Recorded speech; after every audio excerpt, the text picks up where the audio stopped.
चलिए प्यारे बच्चों, आज हम लोग कक्षा 10th के त्रिकोणमिति का प्रश्नावली 8.1 का क्वेश्चन नंबर 9 को हम सॉल्व करने का प्रयास करेंगे और मैं पूरी कोशिश करूंगा कि आपको समझ में आ जाए। चलिए आपको सबसे पहले जो दिया गया है उसको लिखते हैं। क्या है? दिया गया है, मतलब सॉल्यूशन पहले बनाते हैं। सॉल्यूशन क्या दिया गया है? tan a बराबर 1/√3, यानी tan का फॉर्मूला क्या होता है? p/v। तो यहाँ पर p बराबर कितना है? 1। तो v बराबर कितना है? आपको √3। तो क्या निकलेगा बच्चों? h निकलेगा। क्या निकालेंगे हम? h।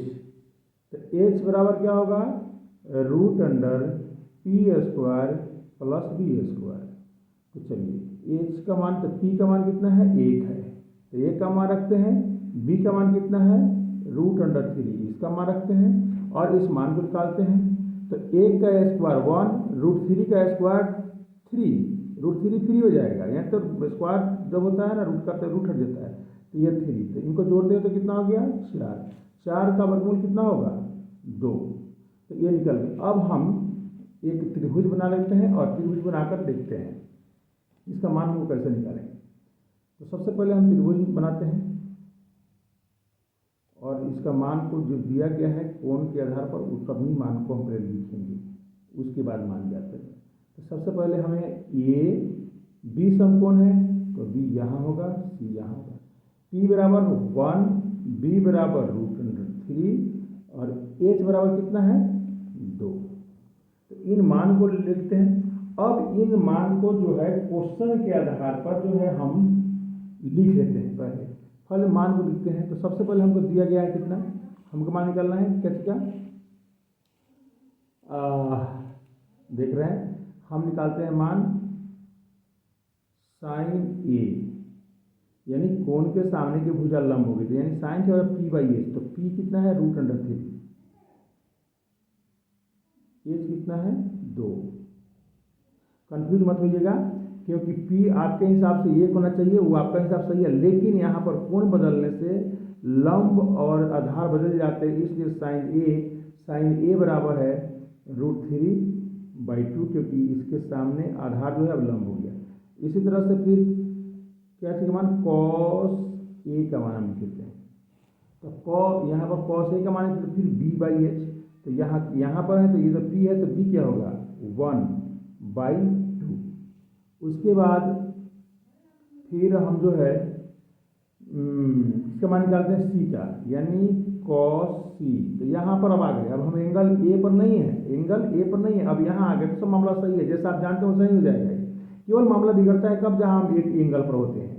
यहाँ पर आ गए तो अब साइन, यहाँ cos c b/h, तो b अब क्या आ जाएगा? जो p था यहाँ पर आने से p था, अब √3 जो हो जाएगा क्या हो जाएगा? हमारा b हो जाएगा, यानी √3/2। इसी तरह से sin c हो जाएगा p/h 1/2। sin c कितना हो जाएगा? sin c 1/2। तो इस तरह से हमने मान को निकाल लिया। अब जो है, अब क्वेश्चन को हम बनाते हैं। पार्ट 1 में जो दिया गया है उसको बनाते हैं। चलिए देखते हैं। यहाँ पर एक में हम लोग को मान ज्ञात क्या करना है?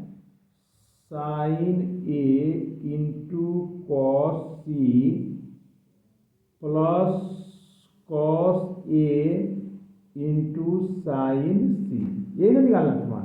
तो देख लीजिए, आप यहाँ पर देख सकते हैं, यहाँ पर सब मान दिया हुआ है। इन सभी मानों को हम वहाँ पर अब बारी बारी से बताएंगे। sin a बराबर √3/2 है, तो वहाँ पर हम लिख देते हैं sin a बराबर √3/2 गुना cos c। तो cos c का मान यहाँ पर कितना है?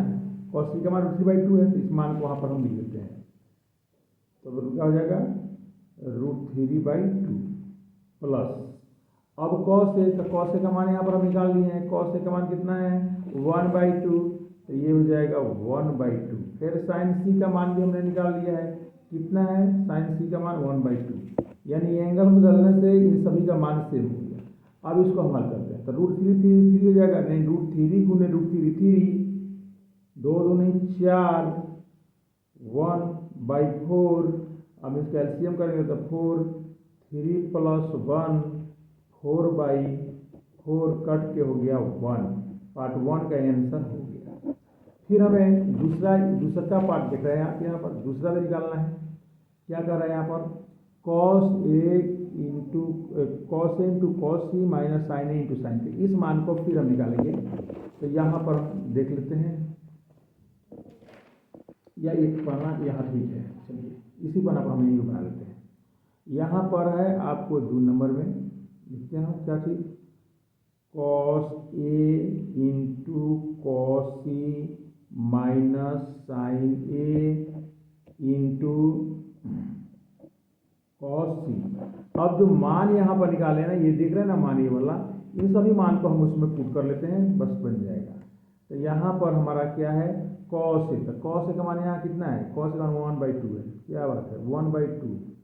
और cos C का मान है √3/2 माइनस sin A का मान है √3/2। cos C का मान कितना है sin A, तो यहाँ पर जो है sin C होना चाहिए, गलती से लिखा गया था यहाँ पर हमें क्या होना चाहिए, sin C होना चाहिए, क्या चाहिए sin C, जो गलती से लिखा गया है। इस क्वेश्चन में भी यहाँ पर चलिए हम लोग सुधार लेते हैं। यहाँ पर क्या होना चाहिए sin C, क्या बात है गलती हो गई, sin C। चलिए तो यहाँ पर जो है sin C का मान कितना है, sin C का मान 1/2। चलिए भाई देखते, तो इसको देख लेते हैं। ये हो जाएगा √3/4, ये भी √3/4। अब इसका एलसीएम लेंगे तो √4, ये हो जाएगा √3 माइनस √3, तो ये घट जाएगा 0/4 बराबर 0 आंसर। इस तरह से दूसरे पार्ट का भी आंसर क्या हो गया, 0 आ गया। पहले पार्ट वाले का भी आंसर 1। चलिए माय डियर फ्रेंड्स, फिर आगे हम मिलेंगे अगला वीडियो में। Okay, thank you.